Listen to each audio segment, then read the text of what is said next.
8th. Well, I saw a little football in there, enough to know they aren't going to do any better than normal. I got out here in the yard fumbling around with some ideas and thought, my cat's in the way of doing everything and anything. Well, this afternoon we've got a small church meeting that we have, Bible study kind of thing. Actually, it's a sermon study as much as Bible study. But that comes later. We leave 5 o'clock from here. But I was working with a cadet here a little while ago, putting filters on it, greasing the thing up, getting the hitch all ready. Now you can see I got some blue grease in there. Greased everything up there, made sure the cables worked, because sometimes they're a headache. Then got over here, made sure my chain lift and all that's free. So we're all working up there. Even greased the steering box and the front axle. That was interesting. When I was working in dealer years ago, probably 81, 82, somewhere in there, I could walk up and hit that grease fitting in that front axle every time, almost. Now, yeah, I know it's there. Come on. No, and as a kid, I used to drop on the ground, jam it in there. Well, it's 64 now.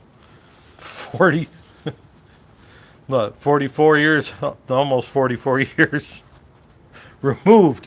You don't just crawl around the ground anymore. Well, what am I doing? Well, I changed my Cadet filter here. I used a Stens, which is probably what I used last time. Yep, it is. I don't know if you can see the part number on that puppy or not. But sometimes, they did. 120, that an 85 or 65? Well, anyway, maybe you can see it better there. I think it's a 120, 265 the way it looks from here. I don't have my glasses on. So I'll let you see it and read it. Anyway, that's what I replaced the filter. Same one. I prefer Stens because most of them are made in USA. If you saw that on the sticker when I was showing you that. So I replaced it. It took a full quart of oil to get in there and replace that. Well, I've got this up. The hitch is up in the air on both of them. So the cylinder's extended. It'll have a little extra oil, but not a lot. One of the things I'll do when I can find it is I do have a 3/8 plug to put in there. That's a brass hex. It's a lot easier because some of these things, for some reason, they rot right in there and don't want to come out. But now, what am I putting in there this time? Multi-grade 134 that somebody gave to me. It was in a busted crate and package and such, and got rained on, and so they had to throw it all out. And I said, well, we're throwing it out. And he said, and it slipped out of his hand right in front of me, and there we are. So I filled that up with that. Now you say, that's not Hytran. Well, it's hydraulic transmission oil, multi-grade 134 CNH, industrial. New Holland case IH. Now, you can use that in place of TCH, but it's not necessarily a good idea. It's a heavier oil than TCH, but it's a similar idea. TCH has something that is special for the clutch plates in the case-o-matic transmission. Clutch plates for direct drive. Anyway, in this one, now this same, not this transmission, but this same hydrostat in an Aaron's, and I think one other variety uses 10W30 motor oil. So that's something else just to keep in mind. But I just figured I'd have a talk on that because there's people that forget to change their filters, and it's in the wintertime. They hit pressure because it really doesn't get used that hard anymore.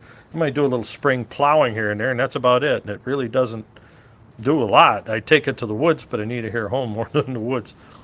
So that's what that one's for, LGT 120. But when you do change the oil there, be careful filling it up. Make sure you've got it holding downward. If you're in a hurry or you're checking or you don't have oil, if it's on your pinky, it's relatively safe. The main reason you need oil, that much oil, is as much as lubrication, is for cooling. The oil will stay in the transmission housing to get rid of heat longer if there's more oil in there. So as strange as that sounds, that's one of the reasons they want so much. Well, gotta go. Don't forget to air in your tires. 10 to 15 in the rear, 25 in the front. That's pretty common. Yeah, I've got skids on the front blade, but they're pretty useless until the ground gets hard. And this seat this is something that was nice. It was getting thrown out someplace that got flooded. So I mounted it on here. The rubber cover on the battery, that's for several reasons. And one of them is sometimes I throw the seat up when I can't find my dang cover. But the seat's been good. I put it all the way back, and it's probably never going to move again because it's rusted. Well, this old girl I got with the busted motor, they threw a rod, chipped out part of the cylinder bore, and well, basically I cleaned up that chip out of the cylinder bore like I've done several times before in the last 40-something years, and fired it up. Actually, no, almost 50 years now.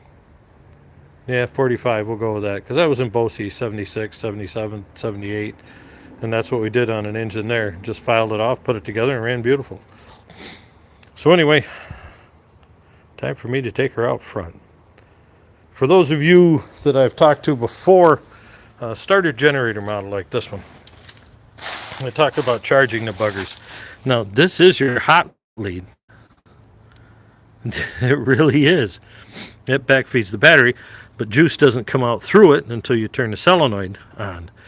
And then once it's charging and running, it can backfeed through the regulator. Well, here is your field. That's labeled F. This one's labeled A somewhere around here. And if you fire this thing up, because these self-polarize. You'll hear people talk about polarizing. Well, to polarize it properly, you have to ground the field and then put juice to this for approximately half a second to a second. 1000 pull it off, or 1001 pull it off. Some people tell you just to tap it till it sparks. That doesn't work. But on this one, because you can turn the starter, it'll get it hot anyway, fire it up normal.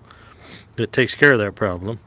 And once it's polarized, that means your iron fields that are bolted inside here where these screws are, there's one in here and one on the opposite side. They're offset slightly so it can start, but it'll also charge.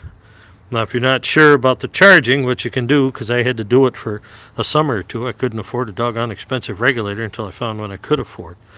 And then the time to put it in. Be in the field.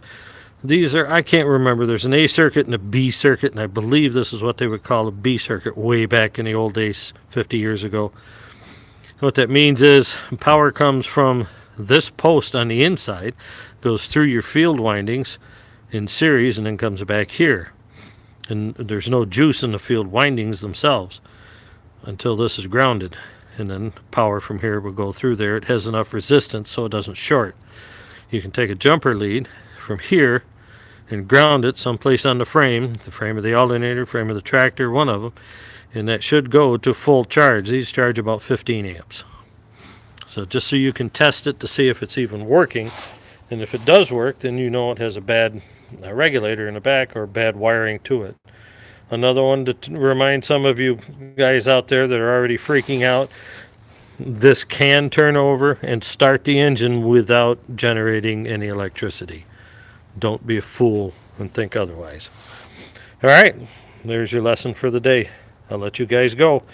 And you say, how in the world does that work? Well, when you turn the key on, 12 volts comes here, cranks it over. Once the engine's running, juice comes back out of here. There's a wire connecting it to the regulator back in here under the seat. And mine isn't under the seat. Mine's under here. But anyway, it comes back in and hits the regulator on the B terminal battery. And when there's enough power, there's a little bitty feed winding in there, like a relay. It'll close the points, and then it's connected to the battery. So that's how they can operate that. If you're connecting these up and this is hot, you've either wired it wrong or your regulator's bad. Fused, welded together. Anyway, this is Pops. I'm headed back out to park the old girl. 1972 is what was on the plow that came with it. Long time ago. Catch you later, folks.